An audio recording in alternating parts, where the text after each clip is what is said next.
and they scheme you, and they feel like they have an advantage on the outside and kind of force everything in the middle of the football field, it's a really good day. Bowers is a tremendous talent, and he's one of those that offers an advantage for any offense that has a player like him. Are the Raiders a smash mouth, run the ball down your throat kind of team, or a quick strike, pass-happy offense?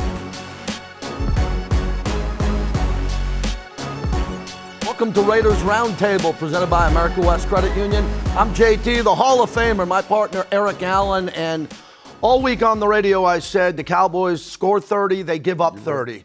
Well, the Cowboys scored 33, they played good defense, and the Raiders drop another one. You were right on it. You talked about that all week long, about how we were going to have an explosive offense to keep pace with this Cowboys offense, and we were not able to do it. They were balanced, they got it done. Outside of maybe the third down situation, every stat on there, the Dallas Cowboys kicked their butt. The rushing is really eye-popping, 114. We only had 27 yards. Of course, Dak Prescott, one of the best quarterbacks in the National Football League, just really took it to us after that first drive, basically, when his two starting receivers weren't starting for some reason.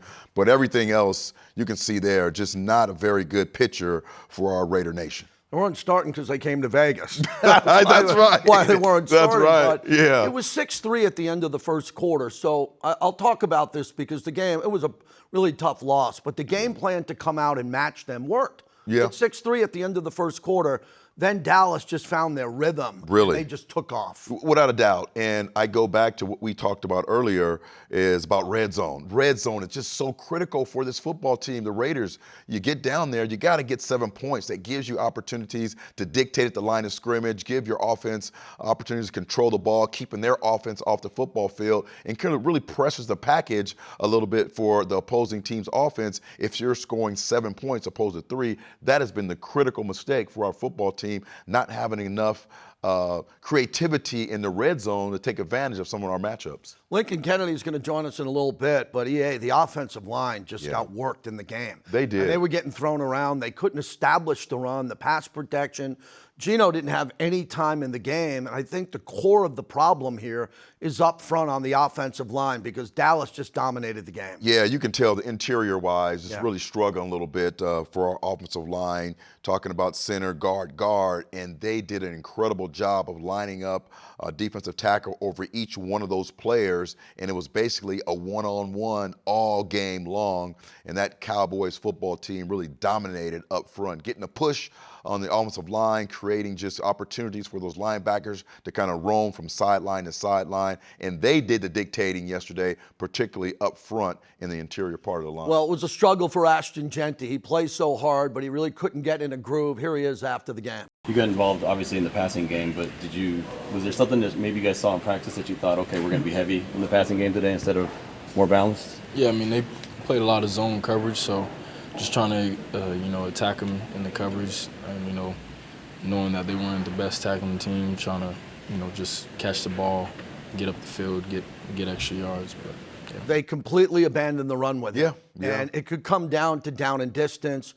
We were talking, if you run him on first down and he gets nothing, you're going to pass on second and third down. Yeah. And then if you go 3 and out, you might not see him back there for 5 minutes. Yeah. And then all of a sudden the game gets away from him. Without doubt. And we talked a lot about not having, your offense and your offensive line under pressure like that. So maybe some outside zones, some tosses, things like that. But it just seemed like maybe the Raiders wanted to come out and probably throw the ball early to kind of get up. So if you're up 10, 14 points, then you can kind of run the football. So maybe that was the plan for this football team. But I tell you what, that Dallas Cowboys defense was on point, taking away basically everything that we had in store as far as the running game is concerned. Yeah, they picked up 2 new players for that reason. Yeah, and they they did. really shined in the game. Now, Max Crosby, tries to keep his head up. He's the ultimate leader. Let's hear what he said. We aren't good enough right now. You know what I mean? There's a lot of issues. And you got to find ways to get better, find solutions instead of just doing the same thing and expecting a different result. We gotta find ways to get better, and it takes everybody. It's not pointing a finger at anyone. I point at myself first. You know what I mean? I look at myself to find ways to improve every day, and it's got to be everybody in the building. And we got to find solutions. That's it. Max always tries to have the answer. He's always taken the high road. It's interesting. I walked into the game with him. We parked together. I walked in with him, and he was sky high. Yes. Because he knows Monday Night Football. Oh, yeah. You know what Monday It's Night still Football special. is. It's tough to see him that way after the game. He wants to win so badly. Yeah, just crushed right there. And after the game, you know, you believe it's all on you, particularly when you're the face of the franchise and you don't play well, national television, all, you know, kind of arrows are pointing to Max Crosby. But you know Max Crosby's going to get that ultimate effort. He's going to be that guy that at the end of the season is going to have those great numbers. He's going to be one of the best players in the league. But that's just not good enough for him. He wants his football team to enjoy and celebrate after opportunities to win football games on national TV like this. Just a shame that Max Crosby is not able to celebrate some of his performances, you know, with a win.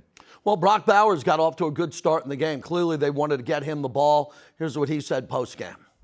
Yeah, it's frustrating. I mean, not the result we wanted. And, I mean, all the guys are fighting really hard, but I feel like tight end room is really close and all kind of lean on each other. We just got to stay together and keep fighting. I mean, we have dudes in here that play good football, and I feel like sometimes it's not reflected on the field. So we just need to stick together and just keep going. He'll stick together. He's used to winning a lot at Georgia, national championships. He wasn't in a locker room that lost at this pace, but another leader. He'll take it on himself to help the team get better. JT, can't imagine, you know, coming from a program where you're winning all the time. I'm pretty sure he was doing that in high school. Then get to this level, and you're one of the best players in the National Football League. And no matter what you do, you just don't have that consistency with the rest of the group of the offensive players, to ability to have you make those plays to win football games. And that's basically it. So both him and Max are very frustrated right now. Continue to put great product on the football field, but you have to find a way for these guys to win. And that's what it's about. It's really about being able to have great games, win football games, be able to celebrate with your teammates. That's those memories that you make when you see your alumni years later and you talk about those great games. They're not having those opportunities right now. Those three players are the future of the franchise. Yes. Max, Ashton, and Brock, and they'll be okay. Just got to pick it up as we prepare for Cleveland coming up next. Coming up with us, Paul Gutierrez from Raiders.com will join us, and the great Lincoln Kennedy will break down the offensive line as we continue on Raiders Roundtable.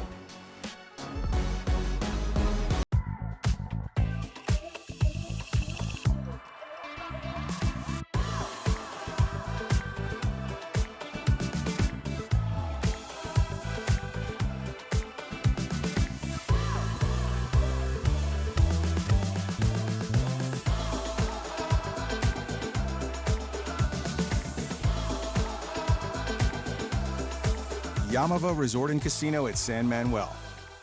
You in? At Cox, we're always a step ahead. There you go. I'll show you. Like, before your basement became Movie Central, we made sure you'd have strong Wi-Fi, even down here. And you can rest easy knowing the price of your plan won't go up for 3 years. Guaranteed. See? He's looking out for you, and so are we, with advanced security that blocks threats on your network. Good boy. Whatever the future brings, Cox will keep you a step ahead. Oh. And a blue moon. Wow, that is a delicious looking orange slice. Thank you. That's actually my son's slice. Proud of you, son. Thanks, Dad. I'm sorry, this is a slice of your son? Look, it's an honor to be chosen for a blue moon. Well, if it's an honor. Yeah. No! Just kidding. That was a really good one. The larger one is the dad. Nothing outshines a blue moon. We come from builders, makers, movers, doers. Are we ready to conquer this day? Yeah. They didn't wait for a path. Beautiful. They carved their own. Literally the reason we can breathe. Now is our turn to press harder, to push further, to redefine what's next. We ride bold. We ride strong. We ride forward. Raiders Roundtable is brought to you by America First Credit Union, the official credit union of the Las Vegas Raiders. Coors Light, choose chill, an official beer of Raider Nation. Celebrate responsibly. 2025 Coors Brewing Company, Golden, Colorado. Hey, welcome back to Raiders Roundtable. I'm Paul Gutierrez here with my 3 takeaways from Monday night's humbling loss to the Cowboys. Number one, the offensive line is an issue, and then some. Well, to be fair, it's been an issue all season. It's just that this latest incarnation, it looked nothing like what was projected at the start of the season. Not with left tackle Colton Miller and right guard Jackson Powers-Johnson both on injured reserve. But by moving Jordan Meredith from center to right guard and inserting Will Putnam at center for his first career start, and to face Quinnen Williams, who's making his Cowboys debut after being acquired in a trade deadline deal, well, that seemed to be the epitome of baptism by fire. Geno Smith had little to no time when he dropped straight back in a continually collapsing pocket. And Ashton Jeanty, well, he had even less space to run in as he finished with 7 yards rushing on 6 carries. Games are won and lost in the trenches, and it was never more clear than Monday night against the Cowboys. Number two, there was a method to the madness that was the offensive play calling. If you thought Brock Bowers getting only 3 targets, none in the second half, at Denver last week was borderline criminal, wait until you hear what happened to Ashton Jeanty in the first half against the Cowboys. The number 6 pick of the NFL draft had only 4 carries, and he finished with more targets, 8 with 6 catches for 27 yards, than rushing attempts, 6 for 7 yards. Yikes. In fact, Next Gen Stats had the Raiders with 31 dropbacks and only 3 called runs in the first half. Thing was, Coach Pete Carroll said that was the plan entering the game. He said he wanted to use play action to set up chunk plays and take a lead, then lean on the run game in the second half to salt away the game. Thing was, the Raiders stalling in the red zone and the defense giving up a field goal and 4 touchdowns on 5 straight possessions, well, that muddied those waters. Number 3, Max Crosby can only do so much. His chucking his helmet at a Gatorade bucket by the Raiders bench and launching his water bottle into a nearby trash can in frustration after the Cowboys scored a touchdown on 4th down, well, they were more on target than any passes thrown by Dak Prescott or Geno Smith. They were also the perfect metaphor for Max's vexation. It was his first quarter strip sack of Dak that not only set a tone, but it enabled the Raiders to kick a field goal and take a 3-0 lead. But even with his personal accolades, he had 5 tackles and 2 quarterback hits, he could not single-handedly lift a Raiders defense that lost track of George Pickens to the tune of 9 catches for 144 yards and a touchdown. As Max said, the Raiders have a lot of issues, and they have to find solutions instead of just doing the same thing and expecting a different result. All right, for more on Monday's game and how the Raiders offense may have finally established an identity, granted not one to necessarily be proud of, check out my column at Raiders.com. The power of we is all for one. It's all for you. It's always there for you. It completes your circle. It says you've got a team even when you're out there alone.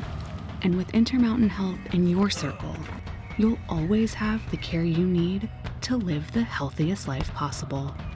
That's the power of we. Intermountain Health. Let's see, string cheese, ooh, soda. Surprise! You have a brother. Hi. Whoa. Why didn't you tell me before? Well, we just got him. For opening a new account at America First Credit Union. Which, surprise number 2, you're moving out and living at America First. Huh? Get your money working. For a limited time, new members get a cash bonus when they open a checking account.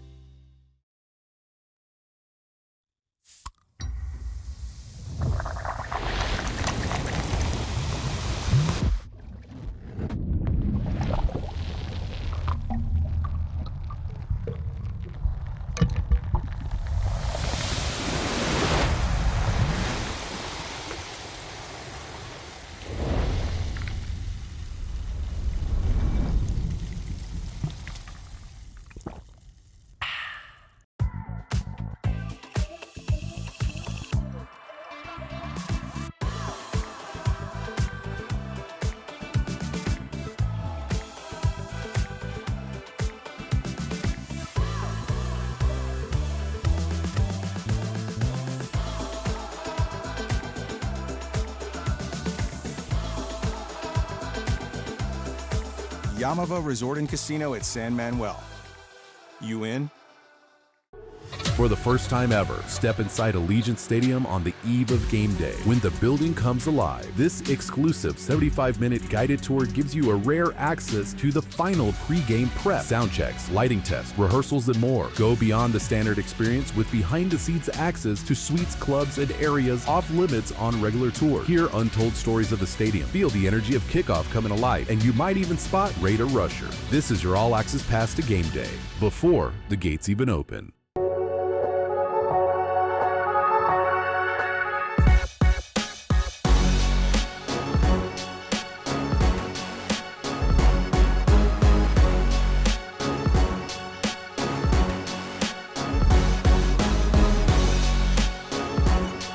Welcome back to Raiders Roundtable. Our legendary offensive lineman, Lincoln Kennedy, joins us, and we need Lincoln today. We need him. Because Lincoln, the offensive line just struggled. It was, I think, the worst performance of the year against a very good Dallas Cowboy team. How'd you see it big picture overall? Well, coming into this season, after the coaching change, the coaching staff had announced they felt confident with the offensive line going into the season. And of course, they made some additions, adding Caleb Rogers in the third round and stuff like that. And I knew coming into the season, guy, that depth was going to be the biggest issue. When Colton Miller went down, it exposed us. When JPJ went down, it exposed us. And speaking collectively as an offensive line. But was curious last night, going out and seeing Mafi, who was raised from the practice squad, who's known as a Chip Kelly guy, was out there taking snaps with the centers and stuff like that, and the quarterbacks. Seeing him out there playing or out there suited up, and seeing Carlos Rogers was a healthy scratch, leaves me to wonder what is really going on with this offensive line. Of course, Putnam gets his first start at center, and then they moved Meredith over to right guard.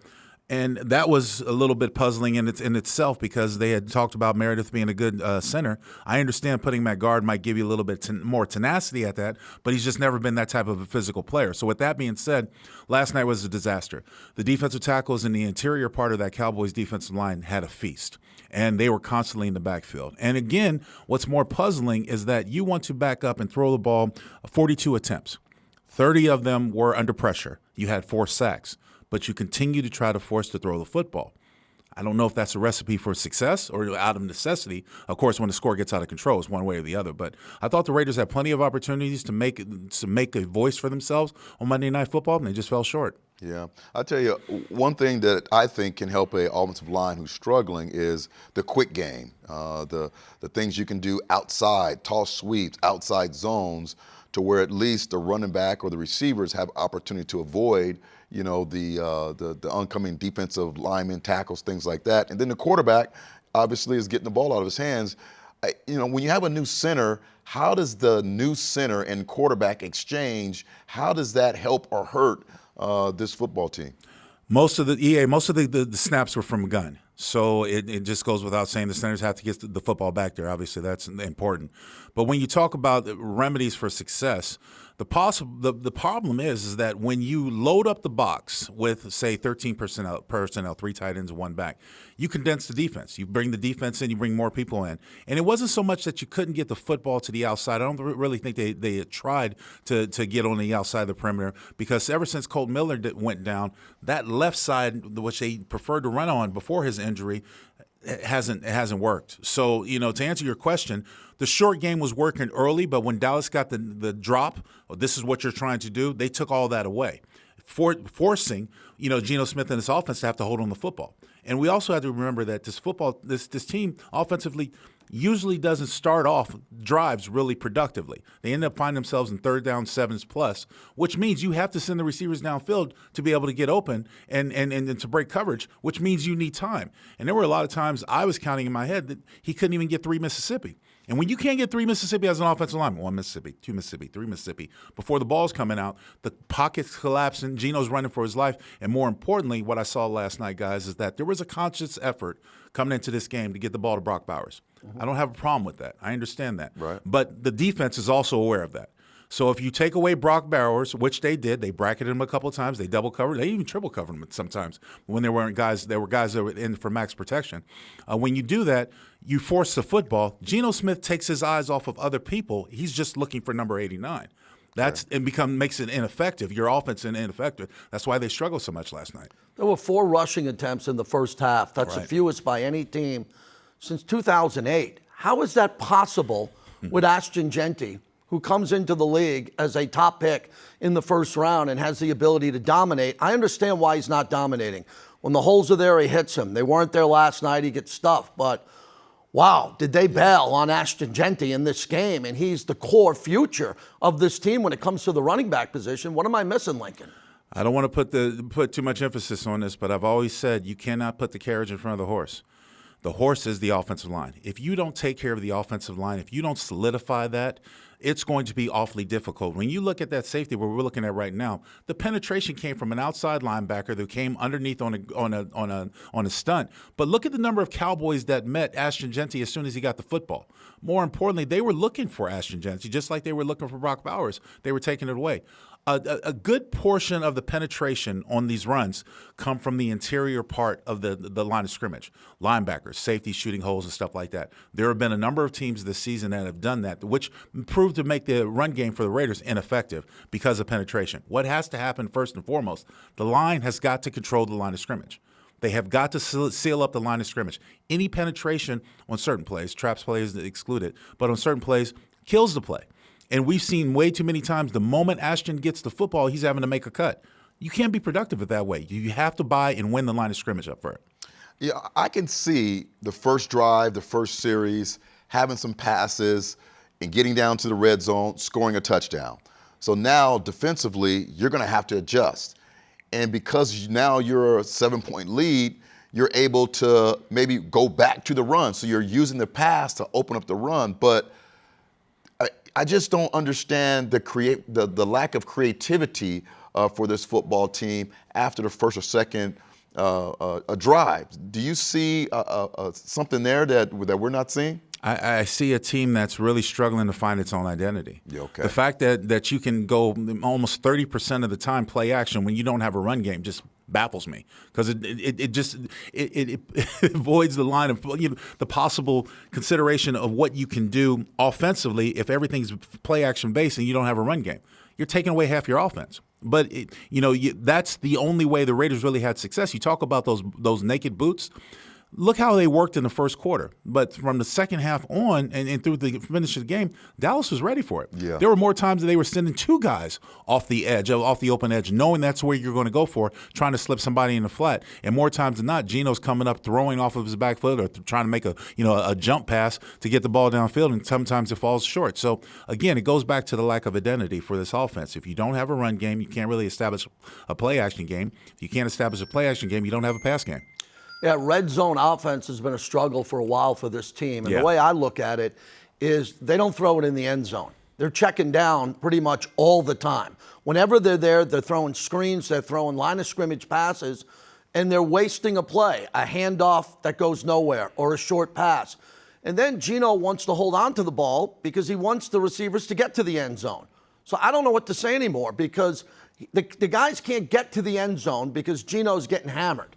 And then Geno doesn't move. Now, if Geno rolled out and bought some time, I think that Bowers would get in the end zone, Trey would get in the end zone, Thornton would get in the end zone. Then you could throw a 50-50 ball or throw it out of the end zone. But by not moving Geno and Geno just being stationary, how is the red zone offense, Lincoln, going to get fixed? Well, the only movement that you see out of Geno in this offense is play-action boots. Naked boots, really. I mean, and the thing is that if you're going to have rollouts where you have, called rollouts, you're going to have to assign someone out in the perimeter to block the possible perimeter players, which takes a possible receiver away from going downfield. So it goes right back to the offensive line. If you can't solidify the pocket, you can't extend the pocket, you can't move the pocket. If you're not that versatile enough or you don't have it established in your offense, you can't just make things up as you go along. You can't draw plays in the sand.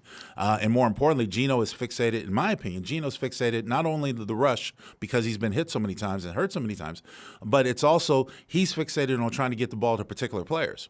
And when you do that, and you're Brock Bowers, Ashton Genty to come to mind, you take away Trey Tucker, you take away Thornton. Jack Bech gets a wide open pass last night because the coverage broke down. They're not considering him.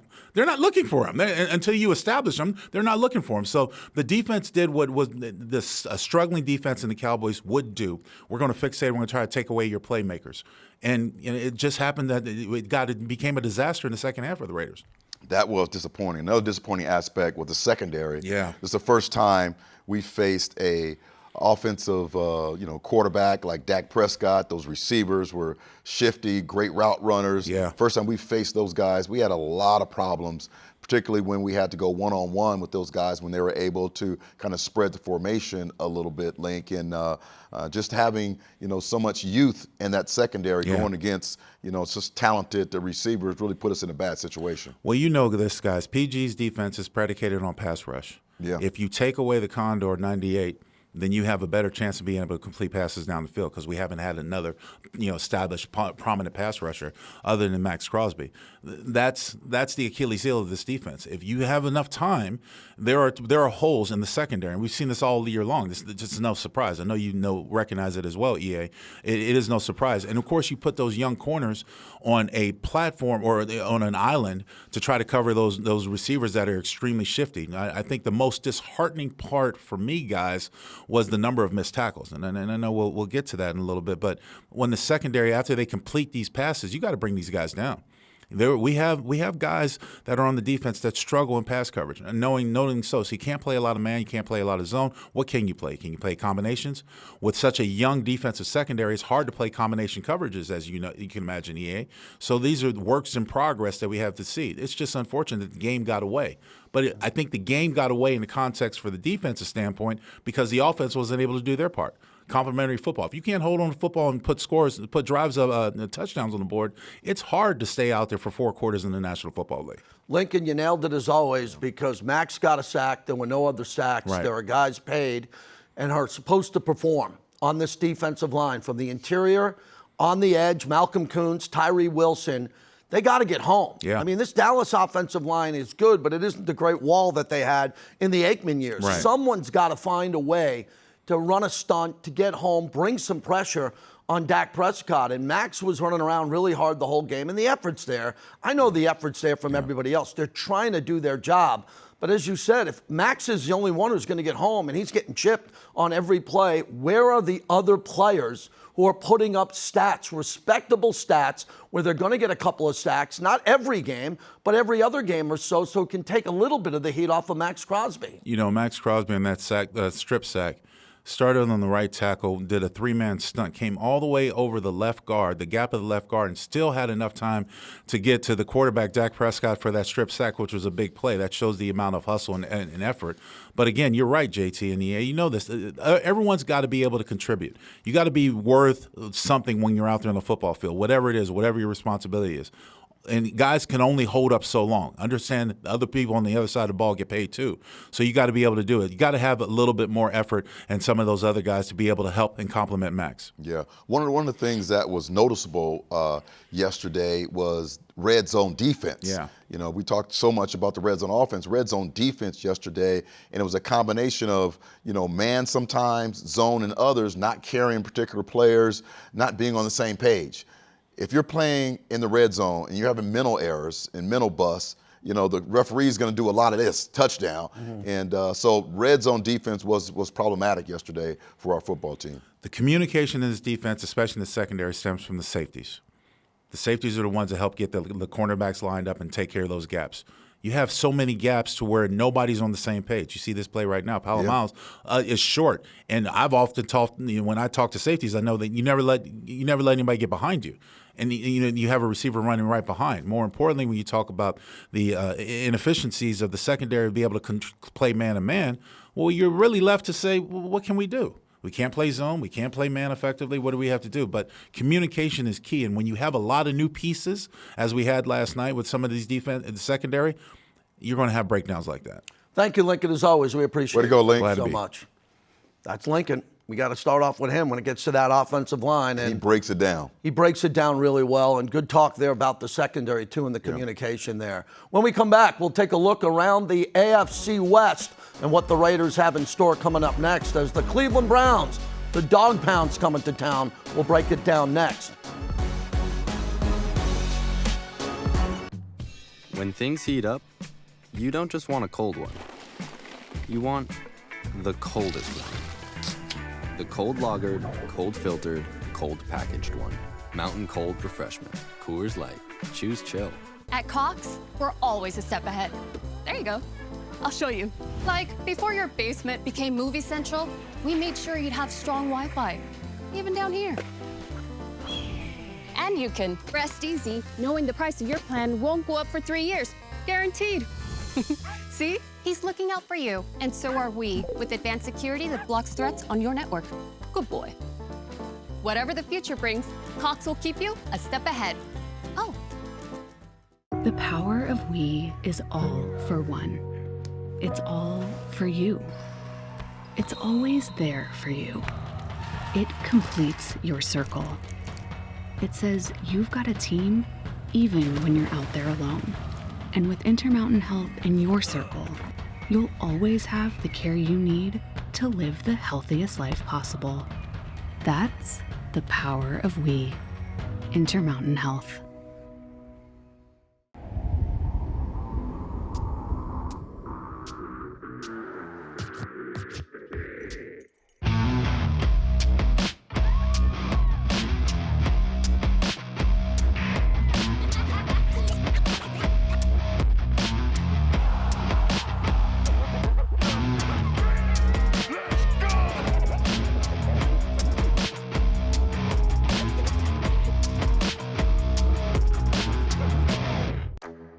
This is not a blue moon.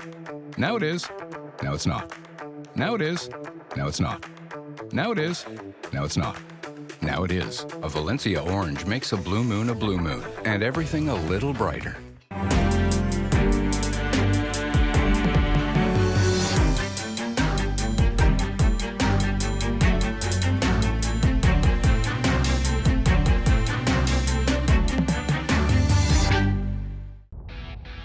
It's game day, the day we've been waiting for. And this is more than just a game, it's a passion, a lifestyle. Here at the Raider Image, you're part of our team. Whether you're in the stands or cheering from home, we've got your back. Feel the confidence, own the game. We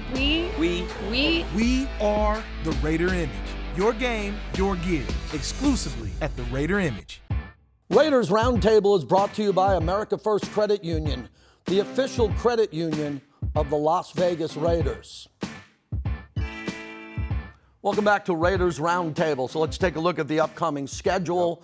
The rest of the AFC West, as Cleveland's coming to town, which is a big game for a lot of reasons here. But I look at this schedule, when it came out, I thought the Raiders would have 4 or 5 wins, and then this would be an interesting patch for them.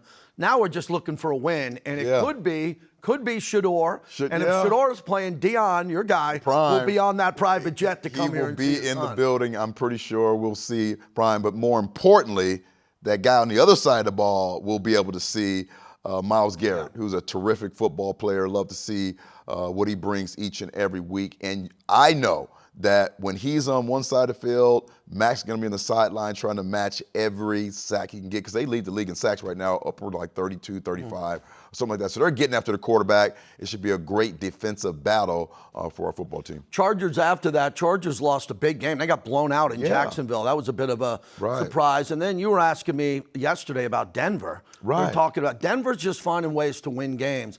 A lot of their games, they don't play well until the fourth quarter. And then in the fourth quarter, Bo Nix wakes up and they win. I mean, nobody on the planet had Denver with 9 wins. And they have it. You're right. They win offensively, defensively, special teams with blocks, complete football team, everything that we had not been.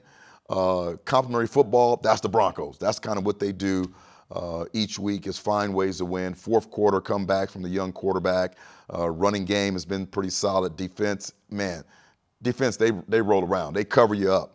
That Chiefs game's big with Indy, because if they don't win that game, it feels like they're not going to make the playoffs. Right. There's not a lot of openings there. They're playing for a wild card.